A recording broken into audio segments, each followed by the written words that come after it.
Eminência Reverendíssima, nosso arcebispo, Excelência Reverendíssima, nosso bispo, irmãos no sacerdócio e irmãos em nosso Senhor Jesus Cristo.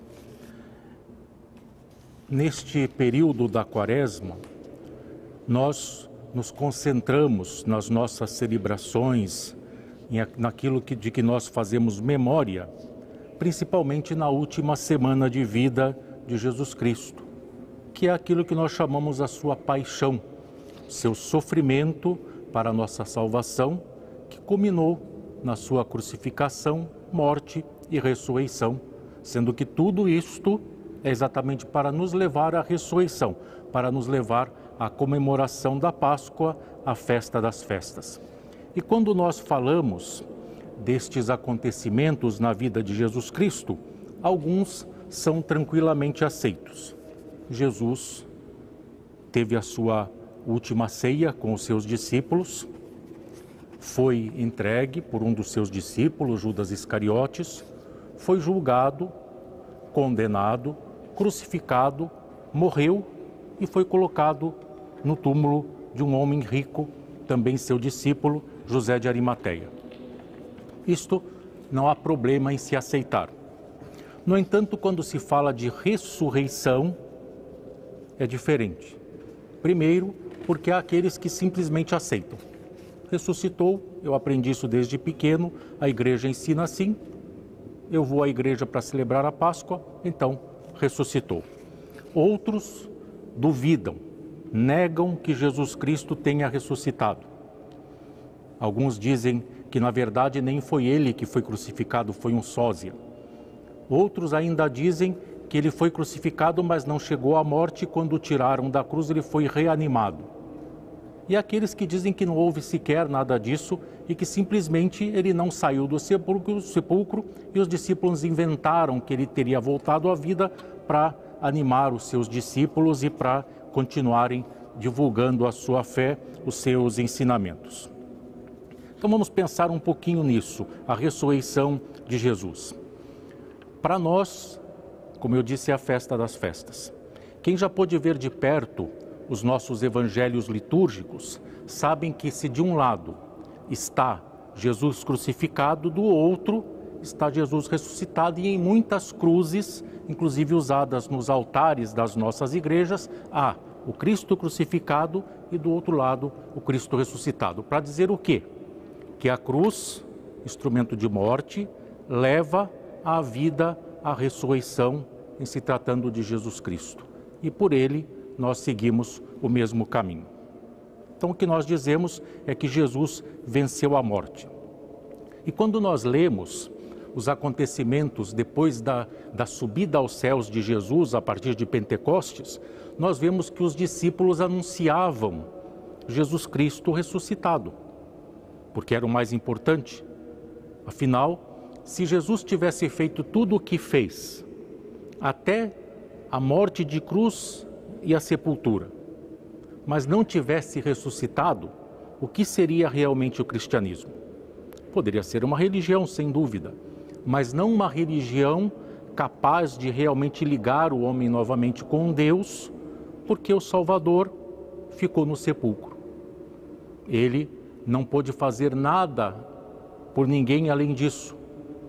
E assim até a sua morte em favor de todos poderia ser questionada, porque se ele morreu e ficou na sepultura, como ele pôde morrer por todos se era somente a sua morte e ele não venceu essa morte?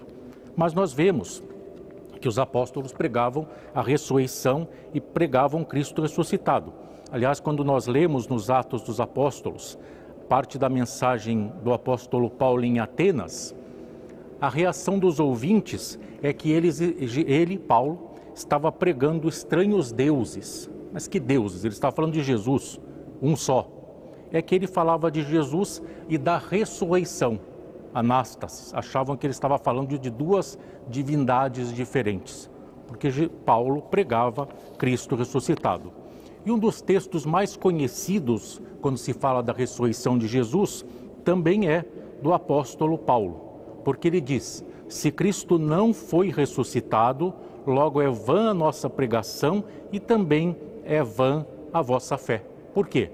Porque nós só temos a esperar algo neste mundo e deste mundo, porque o nosso Salvador ficou preso a ele, ficou preso ao túmulo e não pode haver nada além disso. No máximo, ele seria um mestre de virtude, um mestre espiritual, mas não poderia ele mesmo nos levar a Deus.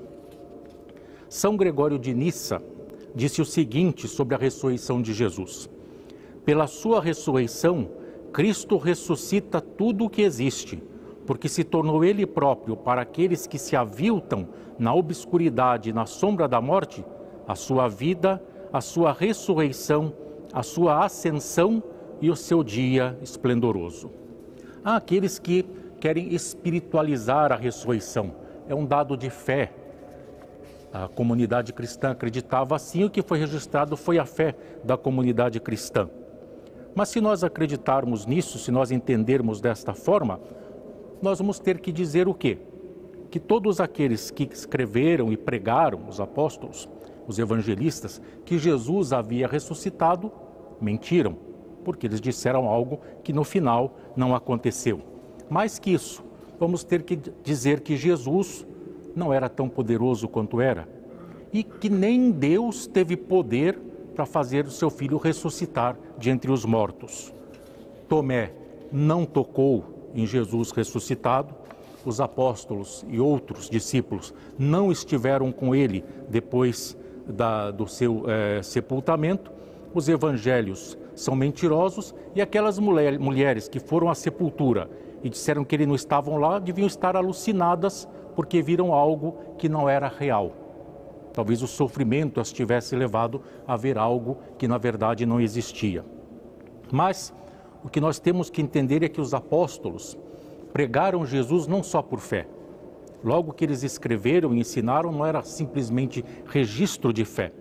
O apóstolo João, por exemplo, ele diz na sua primeira carta: o que era desde o princípio, o que ouvimos, o que vimos com os nossos olhos, o que contemplamos e as nossas mãos apalparam, tocaram, a respeito do verbo da vida, Jesus, isso vos anunciamos.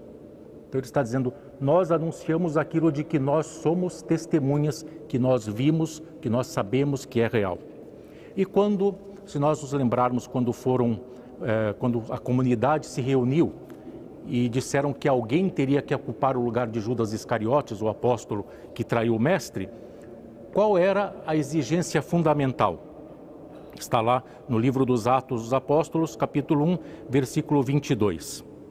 Alguém que, como nós, esteve presente desde o batismo de João, quando Jesus foi batizado por João no Rio Jordão, até o dia em que dentre nós foi levado para cima, a ascensão. Ou seja, vamos escolher alguém que, como nós, os 11 que restamos do grupo, tenha estado com Jesus e visto o seu batismo por João no Jordão, a sua morte, a sua ressurreição e a sua subida aos céus. Então, eles foram testemunhas de todas essas coisas. E o próprio apóstolo Paulo, falando a respeito, ele também, apesar de falar não tanto tempo depois da morte e ressurreição de Jesus, ele citou testemunhas.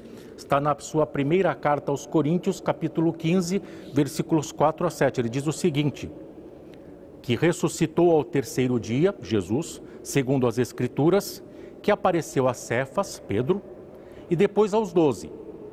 Depois apareceu a mais de 500 irmãos de uma vez.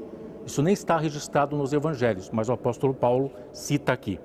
Dos quais ainda vive a maior parte. Então ele estava falando de pessoas que estavam vivas quando ele escreveu este trecho da primeira carta aos Coríntios. Mas alguns já dormiram. Depois apareceu a Tiago, então a todos os apóstolos.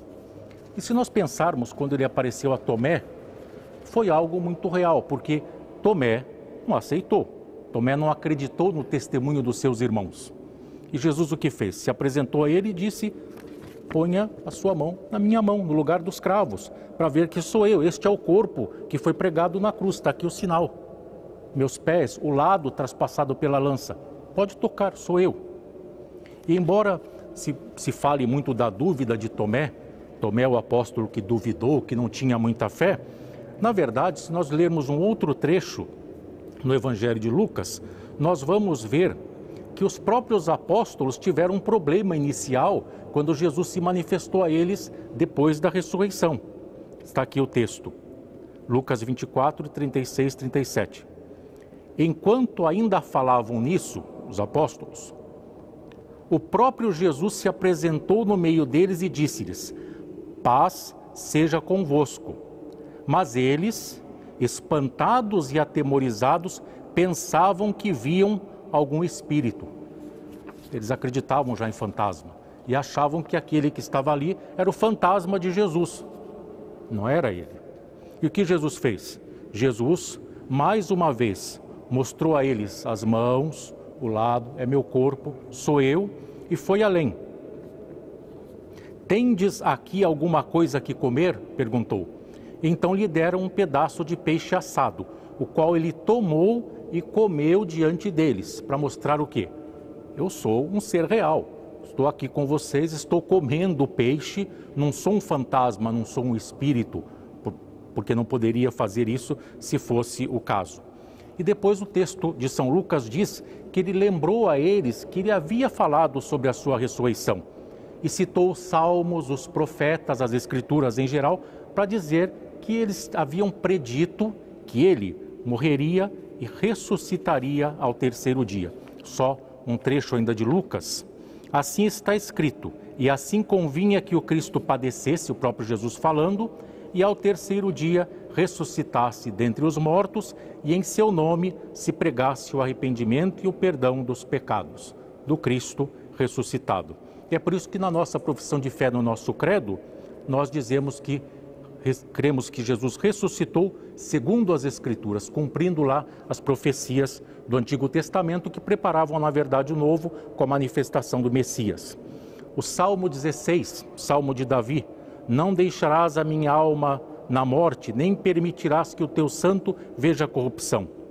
Esse trecho dos Salmos foi aplicado pelo próprio Jesus, pelo apóstolo Paulo, em uma das suas pregações, como nós lemos no livro dos Atos dos Apóstolos. E mais ainda, Jesus disse certa vez a pessoas que queriam um sinal, que ele realizasse um milagre para crerem nele, ele disse o seguinte: uma geração má e adúltera pede um sinal, e nenhum sinal se lhe dará senão o do profeta Jonas.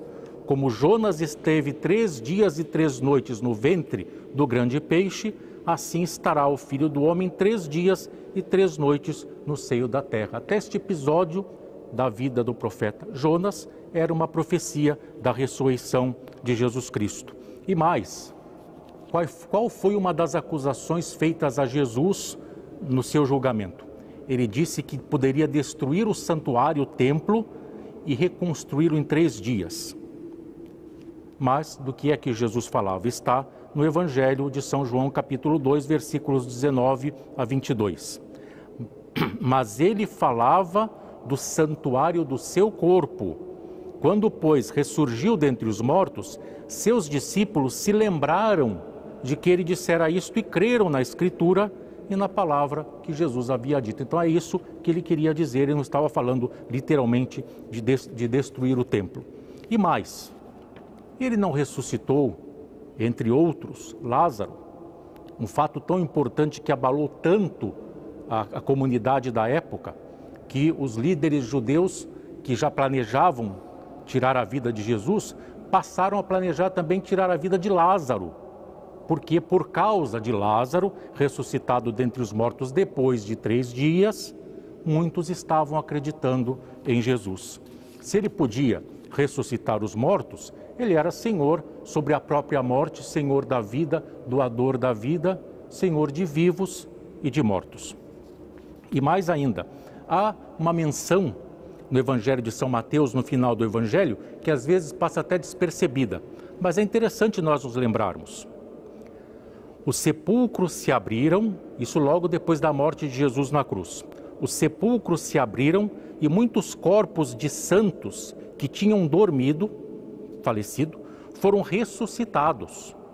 e saindo dos sepulcros depois da ressurreição dele, então depois da ressurreição de Jesus, entraram na cidade santa e apareceram a muitos. A ressurreição de Jesus deu a vida até a outros que também puderam se manifestar. Esse é um trecho que passa despercebido no final do Evangelho de São Mateus. Então, sobre a ressurreição, basicamente é isto. E eu só quero terminar com uma frase de Agostinho de Hipona, o bispo Agostinho de Hipona, que disse algo muito interessante. E eu acho que explica bem o que acontece, porque nós temos pessoas que creem nisso, mas não creem naquilo.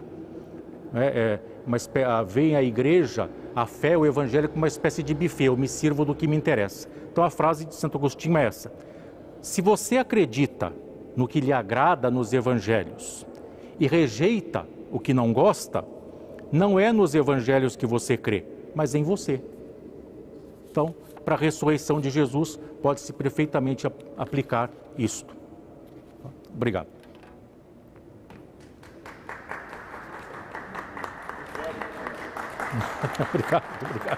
Obrigado.